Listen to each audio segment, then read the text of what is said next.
मेरे प्यारे वकील भाइयों, cantt Khalsa school, Hari Singh Rupra college, tennis और नर्मदा क्लब, बैसाखी की सभी लोगों को लख लख बधाई हो। वास्तव में सिख इतिहास में बैसाखी की क्या अहमियत है और अमृतपान की वह कौन सी घटना घटी, यह जानना जरूरी है। सिख धर्म की स्थापना गुरु नानक देव जी ने की। श्री गुरु गोविंद सिंह जी ने उसे खालसे के रूप में सजाया और संत सिपाही तैयार किए। यह अद्भुत घटना 1699 की है। 1699 के प्रारंभ में 10वें नानक गुरु गोविंद राय ने चारों ओर संदेशे भेजे कि बैसाखी के दिन गुरु ने आपको श्री अनंतपुर साहिब बुलाया है। बैसाखी के दिन करीब 80,000 का एक विशाल जनसमूह आनंदपुर साहिब पहुंचा, जहां एक विशाल पंडाल लगाया गया। इस पंडाल के 4 प्रवेश द्वार थे, जिसका तात्पर्य यह था कि चारों दिशाओं से गुरु के सिखों का स्वागत है।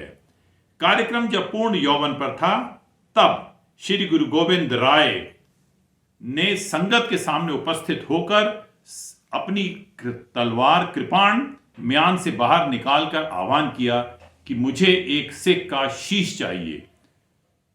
उनकी आवाज सुनकर संगत में सन्नाटा छा गया।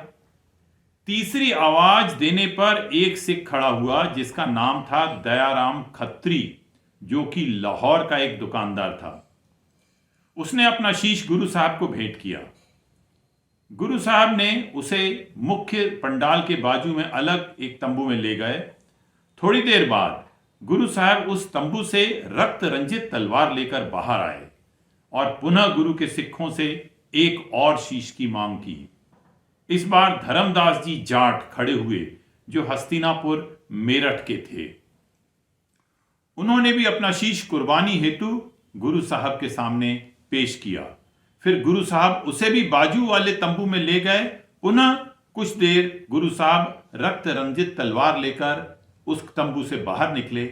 इसी प्रकार 3 और सिख गुरु साहब ने बुलाए, जिनका नाम मोहकाम चंद, जाति दर्जी, निवासी द्वारिका गुजरात, हिम्मत राय झीर, व्यवसाय पानी ढोना जगन्नाथपुरी उड़ीसा का, और साहिब चंद, जाति सेन, बिदर नाई, बिदर कर्नाटक का था।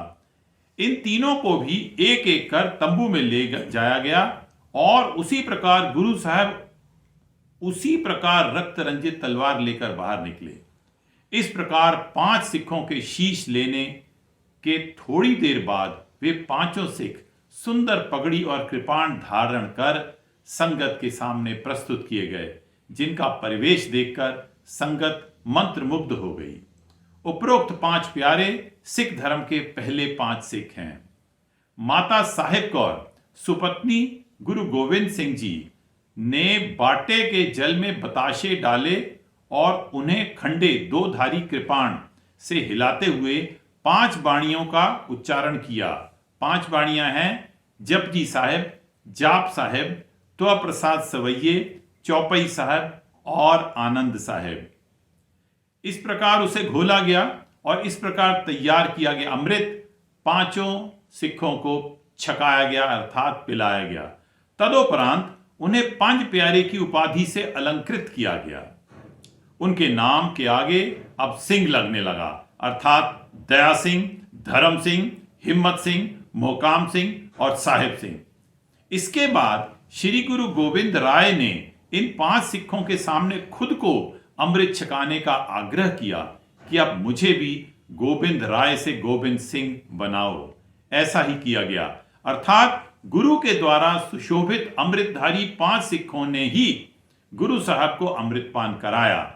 इसीलिए भाई गुरदास जी ने लिखा है, वाह वाह गोविंद सिंह आपे गुरचेला, अर्थात धन्य है ऐसा गुरु जो हमारा ही गुरु और हमारा ही चेला है।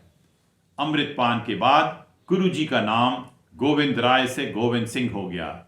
यह ऐतिहासिक घटना सिख धर्म की पूरी फिलॉसफी की द्योतक है।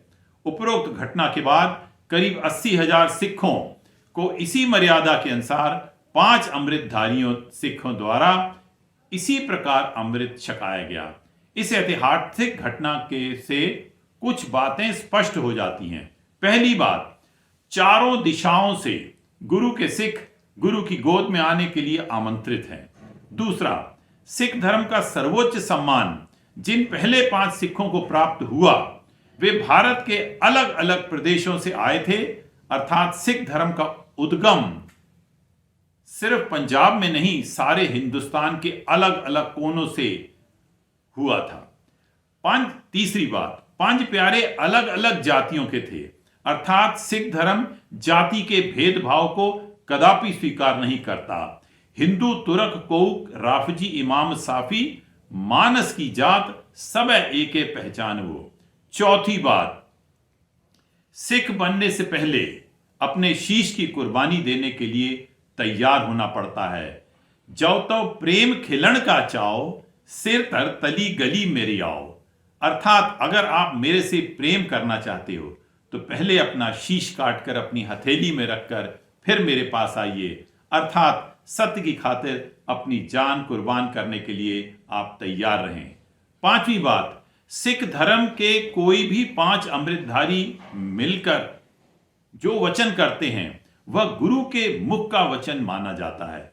इतिहास साक्षी है कि इस प्रकार 5 सिखों ने गुरु गोविंद सिंह जी को भी आदेश दिया जो उन्होंने सहर्ष स्वीकार किया। सभी अमृतधारियों को 5 ककार धारण करने आवश्यक हैं। सबसे पहला, कड़ा, बुरे काम के लिए हाथ नहीं उठाना। हर सिख की पहचान है, लोहे का होने से अमीर गरीब सभी इसे धारण कर सकते हैं। केश, जैसा ईश्वर ने बनाया वैसा ही रहना, केशों की बेअदबी नहीं करना। कंघा, ना सिर्फ केशों को धारण करना है बल्कि उन्हें साफ सुथरा भी रखना है और नियमित रूप से कंघी करनी है। कच्चा, अंडरवेयर, यह सतीत्व आपकी चेस्टिटी की निशानी है। इतिहास साक्षी है कि सिखों ने इतने युद्ध जीते परंतु दुश्मन की स्त्रियों को भी आदर सहित रखा। कृपाण, धर्म की रक्षा के लिए शस्त्र उठाना उतना ही जरूरी है जितना परमात्मा का नाम जपना। इसलिए सिखों को संत सिपाही कहा गया है क्योंकि गुरु ने उनके अंदर एक योद्धा का और एक संत का समावेश किया है। वाहिगुरु जी का खालसा, वाहिगुरु जी की फतेह।